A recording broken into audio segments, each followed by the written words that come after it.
Assalamualaikum warahmatullahi wabarakatuh. Halo anak-anak, bagaimana kabar kalian hari ini? Semoga senantiasa sehat dan tetap semangat. Pada kesempatan hari ini, kita akan belajar tentang tema 7, subtema 3, pembelajaran 1, yaitu tentang perkembangan teknologi komunikasi. Anak-anak, apakah kalian sudah siap untuk belajar? Kalau sudah siap untuk belajar, silahkan dipersiapkan alat tulisnya. Selanjutnya, kita berdoa menurut agama dan keyakinan masing-masing agar dalam pembelajaran kita diberikan kemudahan. Berdoa dimulai. Berdoa selesai. Anak-anak, tujuan pembelajaran kita pada kesempatan hari ini adalah yang pertama, dengan membaca teks tentang sejarah komunikasi, siswa dapat mengidentifikasi kalimat utama tiap paragraf dengan tepat.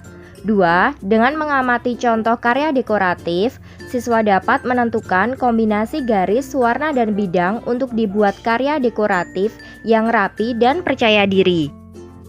Yang ketiga, dengan memberi warna pada tiap sisi bangun datar, siswa dapat menunjukkan keliling bangun datar dengan tepat. Seiring perkembangan zaman, alat komunikasi dibagi menjadi dua, yaitu yang pertama adalah alat komunikasi tradisional dan yang kedua adalah alat komunikasi modern. Alat komunikasi tradisional terdiri atas yang pertama adalah asap, kemudian yang kedua adalah kentungan atau lonceng, yang ketiga adalah burung merpati, yang keempat adalah daun lontar, yang kelima adalah surat, dan yang keenam adalah telegraf. Kita mulai dari yang pertama, yaitu asap. Pada zaman dahulu, suku Indian itu menggunakan asap sebagai tanda adanya pesan. Kemudian yang kedua yaitu kentungan atau lonceng. Pada zaman dahulu, masyarakat Indonesia menggunakan kentungan atau lonceng sebagai tanda adanya bahaya. 3. Yaitu daun lontar. Pada zaman dahulu digunakan di Indonesia untuk mengirimkan pesan jarak jauh.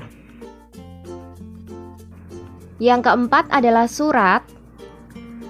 Alat komunikasi surat menyurat itu menggunakan kertas yang sudah dikenal di Indonesia pada zaman kerajaan Hindu dan Buddha. 5. Yaitu telegraf. Telegraf adalah alat komunikasi yang menggunakan peralatan listrik untuk mengirimkan dan menerima sinyal sesuai dengan kode dalam bentuk pulsa listrik. Dan yang kedua adalah alat komunikasi modern yang terdiri dari yang pertama adalah radio, yang kedua faksimil, 3 koran, 4 televisi, 5 telepon, 6 internet, 7 handphone, dan 8 komputer atau laptop. Kita mulai dari yang pertama yaitu radio. Radio adalah alat komunikasi yang berupa suara dan sinyal menggunakan gelombang elektromagnet. Yang kedua adalah faksimil. Faksimil digunakan untuk menerima dan mengirimkan informasi berupa telefoto, baik tulisan ataupun foto, ke mesin faksimil lainnya. Yang ketiga adalah koran. Koran adalah alat komunikasi tertulis yang dicetak menggunakan kertas. Yang keempat adalah televisi. Televisi adalah alat komunikasi yang digunakan untuk mendapatkan informasi secara cepat dan massal. 5. Yaitu telepon. Telepon adalah alat komunikasi yang berfungsi untuk memberikan informasi jarak jauh melalui sambungan suara. 6. Yaitu internet adalah jaringan komputer yang saling terhubung secara global yang memungkinkan kita bisa berkomunikasi dan bertukar informasi dengan orang di seluruh dunia.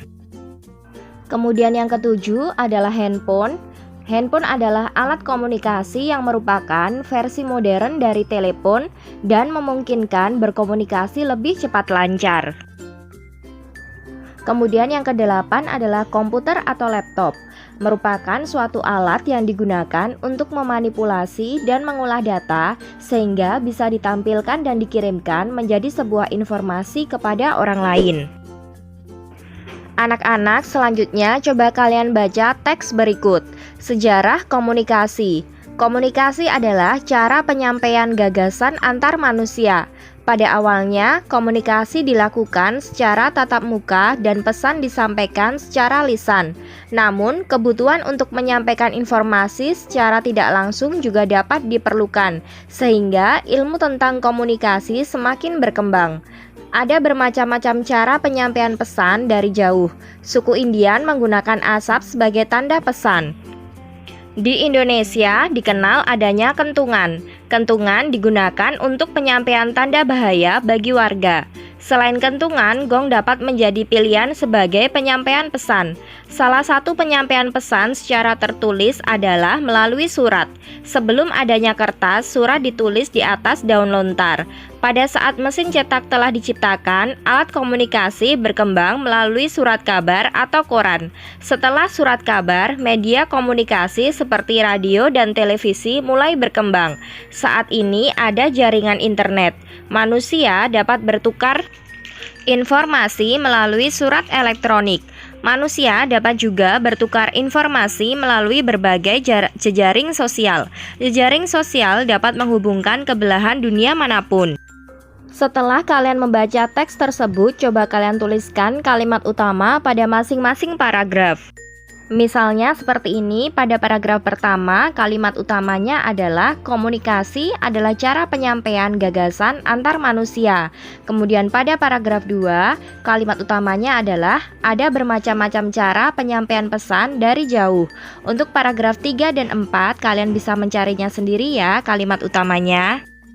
Berikut adalah kata atau istilah kata yang berkaitan dengan komunikasi. Yang pertama adalah gagasan. Gagasan artinya ide, hasil pemikiran. Kemudian yang kedua, pesan. Pesan itu adalah perintah, nasihat, permintaan, amanat yang disampaikan orang lewat orang lain. Kemudian yang ketiga adalah lisan. Lisan adalah kata yang diucapkan. Yang keempat, informasi. Informasi adalah pemberitahuan, kabar atau berita tentang sesuatu. 5. Yaitu kentungan, merupakan suatu alat pemukul yang dibuat dari batang kayu atau batang bambu yang dipahat.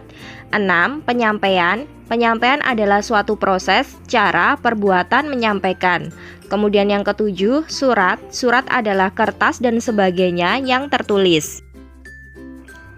8. Yaitu koran. Koran adalah lembaran kertas bertuliskan kabar atau berita dan sebagainya, terbagi dalam 8-9 kolom, terbit setiap hari atau periodik. Koran disebut juga dengan surat kabar. Kemudian yang ke-9, media. Media adalah alat atau sarana komunikasi. 10. Internet. Internet adalah jaringan komunikasi elektronik yang menghubungkan jaringan komputer dan fasilitas komputer yang terorganisasi di seluruh dunia melalui handphone atau satelit. Siti mengajak Dayu dan Lani membuat kartu pos. Siti menyediakan karton seukuran kartu pos. Selanjutnya, Siti, Dayu, dan Lani menghias sekeliling kartu pos dengan karya hiasan. Anak-anak, selanjutnya coba kalian buat hiasan yang sama seperti Siti dan teman-teman pada kartu pos di bawah ini. Siti, Dayu, dan Lani telah selesai menghias keliling kartu pos dengan karya hiasan. Amati gambar kartu pos yang telah dihias. Kartu pos mempunyai 4 tepi. Jumlah panjang keempat tepinya itu disebut dengan keliling kartu pos. Persegi panjang mempunyai 4 sisi.